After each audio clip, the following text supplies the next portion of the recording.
One St. Louis organization is helping young people not only to find summer jobs, but also with their long-term career paths. We'll have that story next on City Corner.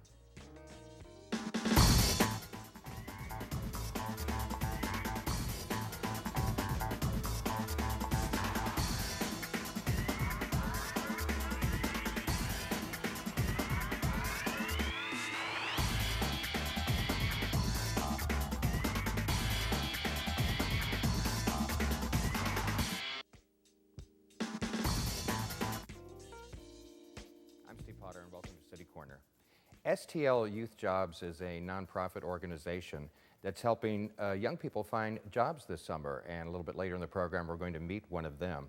But first I'd like to introduce you to STL Youth Jobs Program Director, that's Patrick McCulloch, and also here is Craig Horstmann of JP Chase. Gentlemen, welcome to the program.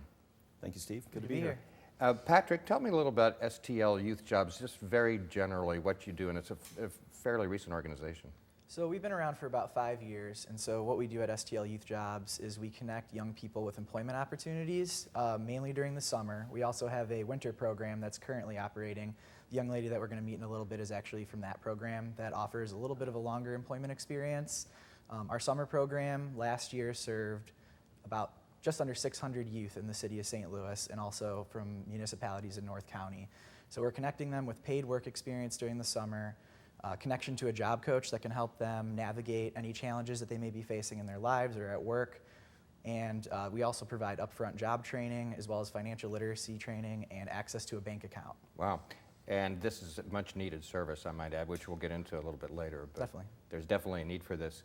Craig, for those not familiar with JP Chase, can you explain a little bit about your company? Sure.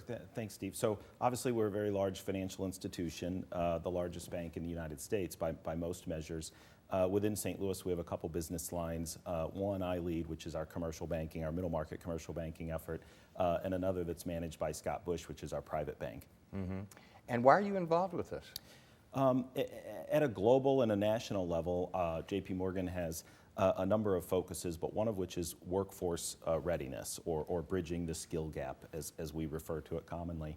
And then I think locally, as we look at St. Louis, our city, our community, and what we think the challenges are, we think engaging some of the youth, particularly disadvantaged youth, is extremely important to the future of our city, of our community. So because of that, those two kind of merge with STL Youth Jobs and align very well with what we hope to achieve. So with JP Chase, their involvement is a financial one? You just support them financially? That's right. So with different organizations, we function differently. We try to bring any expertise we have or resources that'll be useful to the endeavor. In this case, with STL Youth Jobs, it's primarily financial. Okay. Patrick, I want to thank Hillary Fry right here in the beginning. She's your executive director because she did a lot of the legwork on this program, setting it up, so I just want to thank her. So tell me a little bit about Hillary. So Hillary's great. She's been on board for, I think, about 1.5 years or 2 years now with the organization. She's really helped us bring on a lot more private investment, working very closely with our funders to maintain long-term relationships and hopefully, continuing to bring in more investment into the program so we can serve more and more young people and provide more employment opportunities for them. Okay, we're talking about helping young people primarily. It's not just in St. Louis, would it be the county? Is it beyond that? So our main program, our flagship program, is our summer program, which offers employment to youth living in 10 different neighborhoods within the city of St. Louis. And we also have a program that operates in North County. This summer we're hoping to serve about 120 youth in North County and hopefully over 500 youth in the city of St. Louis. Mm-hmm. Craig, since your company is involved in funding this, I don't know how closely you're involved with seeing what they're actually doing down on the ground. A little bit. Obviously, they give us some feedback, and we have some different resources that are dedicated to our philanthropy efforts that come to town quite often and get reports on how we're doing. And, we monitor, I think, was it about 45 participants that we sponsored directly for their positions. So then we get feedback from STL Youth Jobs as to how many of those completed the program and how many placed in full-time employment, and those numbers have been extremely good. So when you say you sponsor specific young people, they're not working for you, but what are you paying their salary for where they are working? I'll have I can probably help answer that a little bit. So JP Morgan last year funded us for all of the youth that were working in the healthcare sector and also the IT sector. One of their missions is to close the skills gap, and that's also one of our missions as well. So, some youth that come to our program have never had a job before, and they're looking for more of an entry-level position. We also have a lot of young people that are really looking to launch their career, their long-term career path.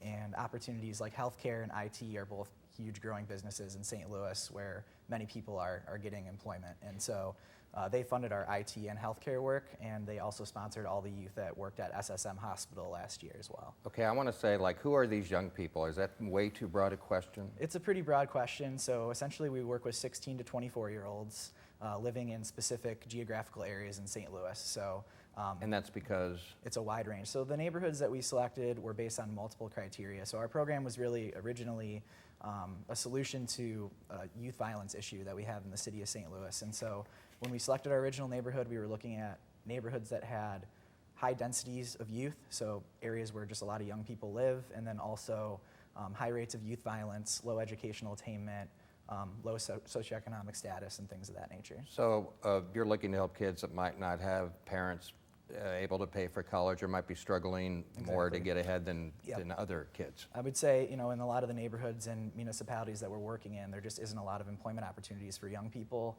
You have a lot of adults that are working many of the entry-level positions that are available, especially in those communities, and without access to transportation to get to the jobs where teenagers and 20-somethings may normally work. A program is needed to kind of fill that gap, and that's what we've been doing. So Craig, does your company have some sort of philosophy about that? I don't know, is it something like giving back to the community? I mean, you've got a lot of business things to take care of. Why get involved with kids in some neighborhood that you don't know? It's a great question, Steve. I think if you to paraphrase a little bit of what our chairman, our CEO, Jamie Dimon, will say is I think we have as an organization feel that businesses like ours, all businesses, nonprofit organizations like Patrick's and our government, state and local governments, are all sort of in this together, right? No one's responsible for any one issue, and I think we definitely believe that our communities need these sorts of organizations, need this sort of help in order to thrive and have a bright future. And on that, we think our business benefits from good communities, good cities, strong cities. So it's both philanthropic, it's both a personal sort of a obligation to society, but it also, we think long-term helps our business. And how do kids get involved in this? Is there an application process? Do they have to meet certain criteria or what? Yeah, so really the only criteria to enter the program is just age and geography. So how old you are and where you live. As long as you live in those areas and you fall between those age ranges, then you can qualify for the program. Youth basically fill out an online application. It opens up in February. It's still open right now. We're still looking for participants for our city program this summer, and it's at our website, which is stlyouthjobs.org. But not all kids are created equal. Some kids are smarter than other kids. Some kids might have more talents in certain areas than others. How do you figure out who goes where? So when we bring the youth in for their enrollment and their intake, we're working with them on a career assessment. And so we do a career assessment with them. We also ask them what their interests are.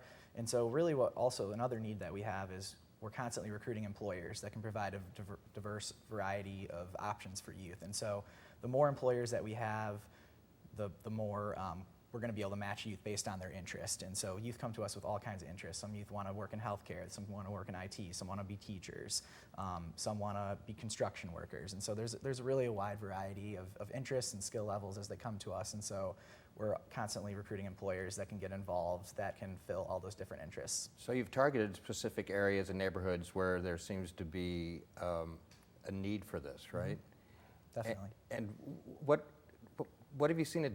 What has it done for kids that you've witnessed in the past? That's what I'm trying to ask. Yeah, it really, in many cases, this is the first job that a young person has ever had. About 60% of our participants year after year, report to us that this is the first job they've ever had, and almost 80% of the youth reported last year that they did not think they would have a job without this program. And so in a lot of cases, it's helping people just start their career. You have to start somewhere. All of us can probably think back to the time we had our first job and all the important soft skills that we learned during that job and the network that we were able to build off that first job. Our first reference, our first thing to talk about at our next interview. And so I think we're able to provide that for many, many youth in our region. And aside from that, I think, for youth that have a specific career interest, like in healthcare or like IT, we've been able to match them with employers that actually have a need for new employees, that are actually looking for young people to fill their pipeline. You mentioned the first job. It made me think back. That really is a big deal when you're a young kid. Craig, do you remember? Patrick brought it up. Do you remember your first job? I remember all of them, but definitely my first full-time 5-day-a-week job. Yes, very clearly. What was it? I was actually driving. I had a summer job after my freshman year at college where I drove a forklift for Mallinckrodt just down the road. And it was a nice intern program that they had for many of the reasons that Patrick's gone through, just to teach young people what it's like to get up every day and have to go to work, which I remember being a bit of surprise to me. And they also, with the money that you earned, you were able to save it, which enabled you to focus a little more on studies when you went back to school. And you're from the metro area somewhere, That's right. I grew up in Collinsville. Collinsville. Yep. I remember my first job. My dad managed Lily Tulip Cup Corporation factories. And my first time job was the summer after graduating high school, and I worked in the warehouse with the guys on the forklifts, and we unloaded railroad cars and things. And like you say, it is, when you've never had a full-time job before, it's a learning experience to learn to be there and be responsible and to act like an adult. Yep. Patrick, what was your first-time job? I worked at a golf course for 6 years. Oh boy, that's rough. I started my sophomore year of high school, and I worked all the way there through college. Every summer I'd come back. It was a great experience, but I did really learn a lot of soft skills. I learned how to get along with customers, how to work with a manager, and I think that's the kind of skills that a lot of our young people need. So I wonder if one of these kids is having trouble along the way. Do you have something built into the program where you try to help that kid? Yes, absolutely. So each of the youth that come through our program are connected with a job coach, which basically they act as a mentor for the youth from the time they enter the program, during their first one-on-one with us, through all the job training that they receive up front, connecting to the employer that they end up with for their work experience, and then all the way throughout that work experience. And so, sometimes it might take a little bit of coaching on how do we get through this barrier. Okay, you don't have transportation. What is an option for you? We actually provide transportation assistance, and the job coach can offer them bus tickets. They may need uniforms or clothing vouchers for their job, and we can help them with that. Some of our youth maybe have unstable housing, and the job coach may need to help them navigate that as well. And so it's not, we help, our primary goal is to employ young people and provide paid work experience and training, but we're also there to support them in other areas of their lives. We're going to continue this conversation after a break, but before we go and before we say goodbye and thank you to you gentlemen, I can't help but think that, and you must see this too, that for certain kids involved in this program, if they didn't have this program, their life might turn out completely different, because sometimes a young person just needs that one chance to prove themselves. Yep. Or to feel focused and directed. I don't know. What do you think? I'll answer that. I was thinking about that this morning, Steve, and I think we do think that way, right? Not everybody's gonna work perfect and gonna make it through the program and go on to a big career like we want them to, but some will, and I think that's what makes us feel good about it, and we hope that with the summer job, you get that feeling of pride and of achievement that comes with putting in a good day's work. And I think for those that really receive that well, it hopefully does help them in the future. And Patrick, last word, are you doing all you can? Are there more kids than you can help, or Yes, where do you stand? There is. So last year we received about 2,100 applications, and we served just under 600 youth.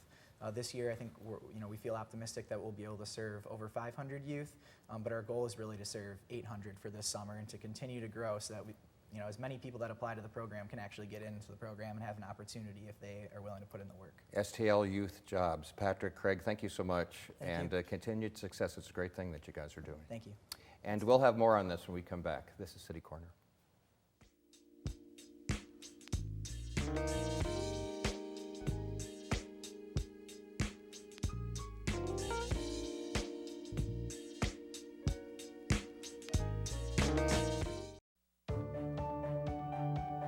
Welcome, innovators, dreamers, pioneers of the 21st century.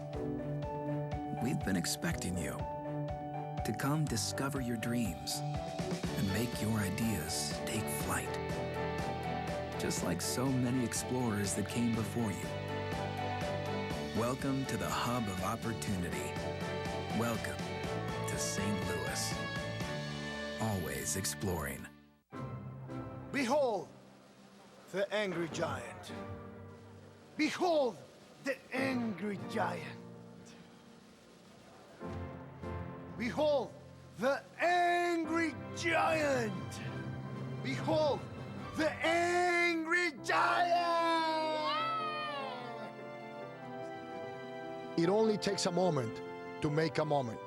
Take time to be a dad today.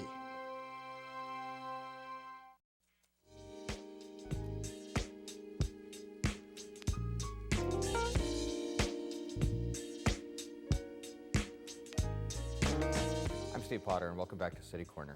Today we're talking about STL Youth Jobs, which is a non-for-profit organization that helps kids in the area, or I should say young people in the area, find employment, sometimes first-time employment, and also helps them, point them in the right direction for a career path. And I'd like to introduce at the far end of the couch, Barb Toulster. She is a volunteer director with SSM DePaul, and also here is Franchasity Hall, who is participating in the program, and welcome both to the program. Well, thank you. Franchasity, I understand you're a little nervous? I am nervous. Is this your first TV experience? It is. You're 25 years old. Yes. What part of St. Louis are you from? I'm from North County. Well, originally I'm from North St. Louis, but I recently just moved out to North County in 2014. And how long have you been involved with this program? I've been involved with MERS Goodwill since about December, well, as far as STL Youth, since December of 2016. And who do you work for? I'm currently work for STL Youth Jobs, doing, I would like to maybe say is working with other organizations as like intern work in a way. Did you ever were involved with SSM DePaul? I wasn't. I see. Okay. Always wanted to be though. Okay. So Well, this was we might be able definitely a to stepping stone. we might be able to take care of that today. I hope so. Barb, tell me a little bit about. Well, everyone knows that DePaul is a hospital. It is. And SSM is a network of hospitals. We are. And DePaul is the one in North County. DePaul is the North County Hospital located right at 270 and 70. So what does DePaul, SSM DePaul, have to do with STL Youth Jobs? About 3 or 4 years ago, we started with a program in North County. At that time, it was called Ferguson Forward. We had 10 youth apply for positions at DePaul, and we happily welcomed all of them into entry-level employee jobs. We had over the years since 2014, we have had 21 youth in the program, 19 have completed, and of those 19, we hired 7. So that's pretty good success rate. Yeah, why would a big organization like yours take the time to be interested in some young kids starting out? Well, actually, our hospital president, Sean Hogan, talked about this program at one of our leadership meetings and said, you know, there's this program, this new program to help North County youth find employment in entry-level jobs, you know, give them a start on their employment. And would anybody in the room be interested? And almost every single director in the room raised their hand. When we tallied up all the numbers, people said they could take over 100 youth. So we were very enthusiastic from the beginning, thinking this was a great way we could reach out to the community to live out our mission and values. Well, Franchasity, I kind of want to hear your story. I don't know if you're a typical story for this program or not. I don't, but there is a story behind this. Okay, well, take me back. Where'd you go to high school? I went to high school. I have to ask you that, right? I went to high school at Beaumont. Beaumont High School. That was very short term. I already had a daughter at that time, so I was not able to stay. So I had to drop out of school. Then I decided to go back to GED school. That's where I went with MERS Goodwill also. I've been with MERS Goodwill as a whole since about 2008, 2009. I'm trying to get your personal story. Boy, you know, that's got to be rough, having to drop out of high school for the reasons that you just said. Oh, definitely. I'm sure in your own mind you were kind of like worried about your future. What were you thinking back then? I wasn't, I don't think. Once I got pregnant with my daughter, all I could think was, is someone else other than me that I have to take care of. You know, and at 14 years old, that's a lot to think about. You were 14? I was 14. I got pregnant with her at 13. I was 14 when I actually had her. Wow. Yeah, so it was a lot, you know, getting put back out homeless, you know, my own mom, you know. How do you keep a positive frame of mind when you're that age, have that kind of responsibility? You probably don't know what your future holds. I mean, you must have questioned yourself a lot. 1,000 times. I still question myself because now I'm 25 with 3 children, you know, so it's like, whew, goodness. But back then, I'm not sure if we're allowed to say, but what kept me going was only the grace of God and knowing that I will continue, that if I continue on doing what I knew was right and continue on taking care of my child and doing the best that I could, that he will take care of the rest. Well, before you got involved with STL Youth Jobs, what kind of work had you been doing? I've actually been in the healthcare industry, but not directly. Dealt with home health agencies. That's kind of what my main objective was in doing back office work as far as reimbursement specialist, payroll. And like I said, also with that was by the grace of God because I got qualified for something that I was never qualified to do. You know, so that was also. You didn't have a piece of paper. I didn't have a piece of paper. Right. I had faith. So, and it brought me to. It opened up new doors for me, and it showed me new horizons that I could chase after of.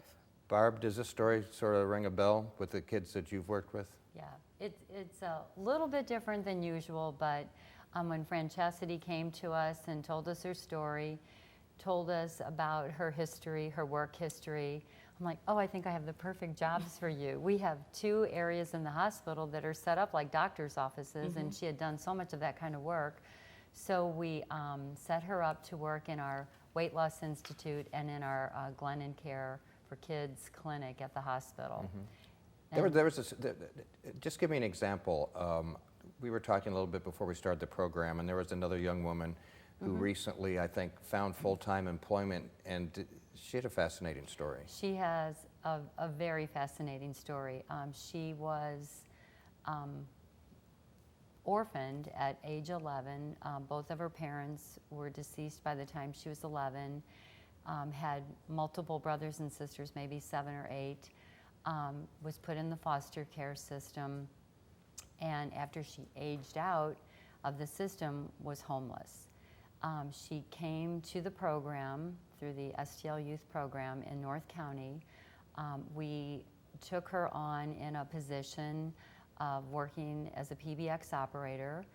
After her hours were up with the program, she was offered an on-call job, a per diem job, and she worked in that since last September, and we just found out last week that she is being offered a full-time position starting on Monday.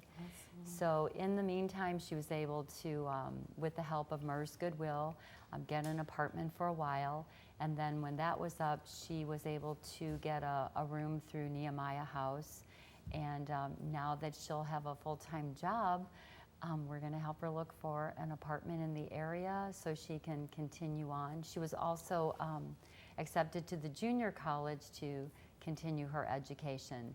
So we have lots of great success stories in our youth. Franchasity, that must kind of like ring a bell when you hear a story like that. I'm sure you're friends with other young people who have been going through this program. What do you think, just generally speaking, it's done for the people involved? Honestly, I'm the type of person I always say I can't speak for other people. You know, I can speak for myself. I have seen great success with other youth around me, but at the same time, I don't really know their story and exactly how it's affected them. Just generally, sort of mentally, though, doesn't it do a lot for your self-esteem, how you feel about yourself? The way, you know, because you first have to meet those everyday needs before you can go on and try and do anything else. And when you're that young lady that dropped out of high school, but because you got kids, weren't there times you thought, this is it for me, I'm done? Yeah. Didn't you? There was times that I felt like I couldn't go on. I felt like I wasn't the best person to deal with my kids, to be there for them, to nurture and love them. Do you remember how you first found out about STL Youth Jobs? Yeah. Actually, me and my children, we were actually, you know, homeless. And we were going back and forth to the library. That's where they want to go. You mean you were staying there? No, we would go there during the day to have something somewhere to go Right. or something to do. That way we just don't be anywhere. So they'll like to go there. The library is set up where kids can come in and play and read and all those things now. So we were going back and forth, and one day I just went in there to grab a kid's book for my daughter to read to her. And I come out and I saw this big old sign that says STL Youth Jobs, Ferguson Forward. And I'm like, okay, so I tore off me a piece off of there. And as soon as I got in the car, I called them and I'm like, please tell me you guys still have some openings. I know it haven't even started yet. So she got my information. So where do you stand now? I'm staying in St. John now. Or where do you stand now? Is Where what do I I meant to say. stand? As far as your career and your job, you're working, what are your goals? What do you want to do? My goal is to become a child welfare worker in human services. That is the ultimate goal for me. I want to do the same thing like Patrick and Barb and them are doing here. I want to reach out to our community and help our youth, the ones who are in need, and reach one, teach one. That's how I feel. Barb, what would you recommend to young people maybe watching right now that might be interested in this? What would you tell them? Oh, if you have any interest at all in any kind of a health career or, the various other agencies. Because it's not just STL Youth Jobs, it's a lot more in health careers, right? It's all different kinds of businesses. There's all different kinds of businesses involved, but if you're kind of stuck right now and you haven't had maybe your first job or you don't know where to turn, it is an amazing program. So the youth who register through this program get all kinds of assistance from MERS and from STL Youth to help develop soft skills and job skills. They have a job coach who comes and visits with them and helps them with different issues. It's just a great way to get a start. And Chastity, I'll give you the final word. Now that you're in this and you sort of have direction and goals, where would you like to be in 10 years? In 10 years, I would like to be managing my own company. I would like to be, dealing directly with the community. I would like to be able to have made a difference with youth in 10 years. I have a feeling you're going to do that. I have a feeling I am too. Thank you so much for sharing your story today. And Barb, thank you, and DePaul for being involved in it too. It's STL Youth Jobs. You can go to stlyouthjobs.org, and they're looking to help kids all the time, right? So yeah, they are. Contact. Thank you so much for sharing your story, and it's great work. Thank you. Thanks for having us. I'm Steve Potter. That's all the time we have for this edition of City Corner. Thanks for watching, and join us next time.